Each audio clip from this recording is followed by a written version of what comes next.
कि वो हैं कहां, इस बारे में अभी तक कोई भी जानकारी नहीं मिल पाई है। इसी पूरे मामले में हम चर्चा करेंगे। हमारे साथ हमारे दो सहयोगी जुड़ चुके हैं। रुख करेंगे जोधपुर का, जहां से मनोज वर्मा हमारे साथ मौजूद हैं, और हमारे साथ शाहजहांपुर से, जहां पर पीड़ित परिवार इस वक्त मौजूद है, वहां से खुर्रम निजामी जुड़ चुके हैं। लेकिन सबसे पहले मनोज, आपका रुख करते हुए, अब से तकरीबन आधे घंटे के बाद आसाराम से एक बार फिर से पूछताछ की जानी है, लेकिन इन सब के बीच जो शिल्पी है, जो मुख्य कड़ी है आसाराम और उस लड़की के बीच, जिसने उस पीड़ित लड़की को आसाराम तक पहुंचाया था, वो गायब है। उसकी गिरफ्तारी अहम हो जाती है। उसकी तलाश के लिए किस तरह के कदम उठाए जा रहे हैं? जी बिल्कुल, देखिए जोधपुर पुलिस ने शिल्पी को बुलाया था और एक बार जोधपुर पुलिस खुद छिंदवाड़ा जाकर के शिल्पी से पूछताछ कर चुकी है, लेकिन शिल्पी को जब बुलाया था तो शिल्पी अभी तक नहीं आए हैं। हालांकि एक बात जरूर है कि जो शिवा है वो जरूर पुलिस के पास है, शिवा हिरासत में है और अब से कुछ ही देर बाद यानी आधे घंटे बाद एक बार फिर से पूछताछ शुरू होगी आसाराम बापू से। और ये भी बताया जा रहा है कि शिवा पुलिस की हिरासत में है तो दोनों को आमने सामने बिठाकर भी पूछताछ की जाएगी। जितने भी सवाल जो कल पुलिस नहीं पूछ पाई थी आसाराम से, वो सवाल पूछे जाएंगे। इसके अलावा शिवा को और आसाराम को आमने सामने बिठाकर पूछताछ की जाएगी। शिवा और आसाराम को तो आपस में बिठाकर आमना सामना कराकर पूछताछ की जाएगी, लेकिन जो मुख्य कड़ी है शिल्पी, वो अब तक गायब है और उसकी गिरफ्तारी जोधपुर पुलिस नहीं कर पाई है। ये अपने आप में एक बड़ी नाकामी है। उसकी तलाश में पुलिस लगातार लगी हुई है। लेकिन खुर्रम, आपसे हम जानना चाहेंगे, अब जबकि आसाराम पुलिस की गिरफ्त में है, कोर्ट में पेश किया जा चुका है, पुलिस हिरासत में है, आज हिरासत की अवधि भी खत्म हो रही है, ऐसे में पीड़ित परिवार को न्याय की कितनी उम्मीद है? देखिए, पीड़ित परिवार की अगर हम बात करें तो उसे न्याय की पूरी उम्मीद है, उसे पूरा भरोसा है न्याय के मंदिर पर। लेकिन दिक्कत की बात यह है कि जो साधक हैं संत आसाराम बापू के, वो उन पर लगातार दबाव बना रहे हैं, वो उन पर प्रेशर डाल रहे हैं कि किसी तरीके से वो झुक जाएं और जो अपनी शिकायत है वो वापस कर लें। ये एक बड़ी दिक्कत सामना करना, परिवार लगातार उनको धमकी मिल रही है, और लेकिन उसके बावजूद भी वो अपने रुख पर कायम है। उनका अभी भी ये कहना है कि उनको सजा जब तक मिलेगी नहीं तब तक कि वो इस तरीके से अपना आंदोलन जारी रखेंगे।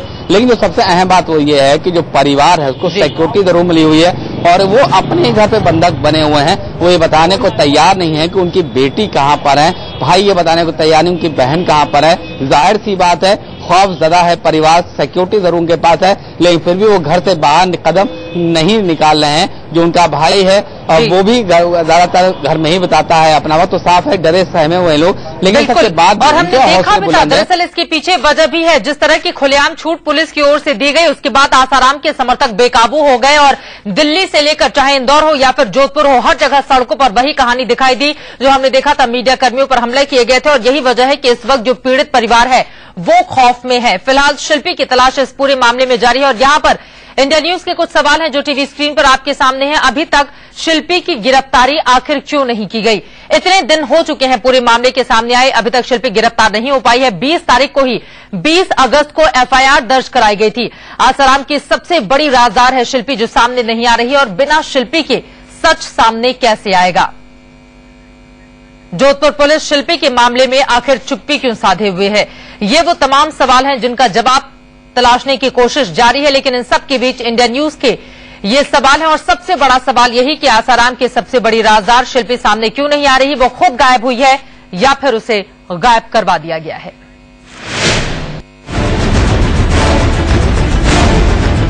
यौन शोषण के आरोप में फंसे आसाराम की सबसे बड़ी राजदार शिल्पी कहां है? जोधपुर के मड़ाई आश्रम में आसाराम तक लड़की को ले जाने वाली शिल्पी फरार है। शिल्पी ने भेजा उसे, शिल्पी ने हमें फोन करके बुलाया और शिल्पी ने ये कहा कि आप बापू के पास इसे ले जाओ, और बापू जी ने बुलाया कि इसके पेरेंट्स इसको लेके हमारे पास आ गए। छिंदवाड़ा आश्रम की वार्डन 35 साल की शिल्पी का असली नाम शिल्पा है।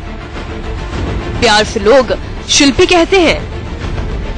शिल्पा से जोधपुर पुलिस 25 और 26 अगस्त को पूछताछ कर चुकी है।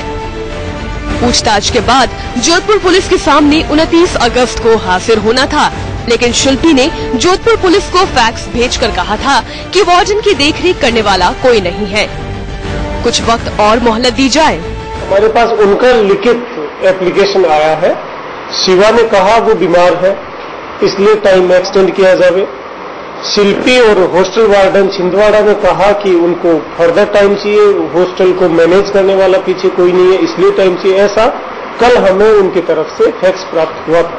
आप उसका नहीं, हम उसको कोई फर्दर एक्सटेंशन नहीं दे रहे। हमारा इन्वेस्टिगेटिंग ऑफिसर उनको शीघ्र ही इन्वेस्टिगेट करेगा। जोधपुर पुलिस ने जब मोहलत से इनकार कर दिया तो वो फरार हो गई।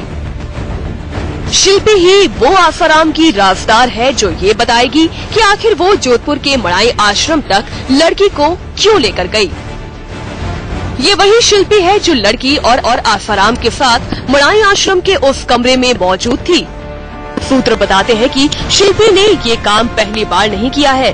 पीड़ित लड़की के पिता कहते हैं कि पहले भी लड़कियों को बीमारी का बहाना बनाकर आसाराम के पास भेजने का काम शिल्पी करती थी। आसाराम ने करीब 5-6 साल पहले शिल्पी को छिंदवाड़ा गुरुकुल का वार्डन बनाकर भेजा था। करीब 35 साल की शिल्पी अहमदाबाद की रहने वाली है और उसके परिवार का ब्यौरा किसी को नहीं पता। सबसे बड़ा सवाल है कि अगर शिल्पी बेगुनाह है तो फिर फरार क्यों है? क्या शिल्पी खुद से फरार है या फिर उसे फरार कर दिया गया है? जोधपुर पुलिस के सामने शिल्पी एक पहेली बन गई है, लेकिन इतना तय है कि जब तक शिल्पी सामने नहीं आ जाती तब तक आसाराम का असली सच सामने नहीं आ सकता है। छिंदवाड़ा से महेश चांडक के साथ जोधपुर से रवि शर्मा की रिपोर्ट, इंडिया न्यूज।